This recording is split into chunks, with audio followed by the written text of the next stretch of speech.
नेपाल में उड़ान भरने के दौरान तैयारे को हादसा, 18 अफराद हलाक हो गए।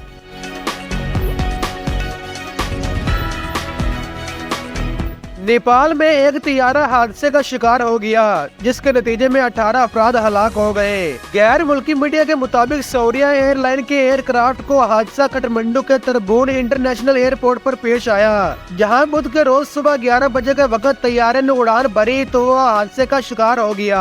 रिपोर्ट के मुताबिक तैयारे में क्रू मेंबरान समेत 19 अफराद सवार थे, जिनमें से 18 की हलाकत की तस्दीक की गई है, जबकि हादसे के बाद काठमांडू के तरबून इंटरनेशनल एयरपोर्ट को बंद कर दिया गया है। हुक्काम का कहना है कि तैयारा हादसे की वजूहात फौरी तौर पर मालूम नहीं हो सकी है, ताहम हादसे में मरने वालों की लाशों को अस्पताल मुंतकिल कर दिया गया है, जबकि पायलट को जख्मी हालत में तैयारे से बाहर निकाला गया। मीडिया रिपोर्ट्स के मुताबिक तैयारा उड़ान भरते वक्त रनवे पर फिसलने से हादसे का शिकार हुआ, जिसके बाद तैयारे ने फौरी आग पकड़ ली। हादसे के बाद रेस्क्यू एहलकारों ने फौरी कार्रवाई करते हुए आग पर काबू पाया और लाशों को तैयारे से बाहर निकाला।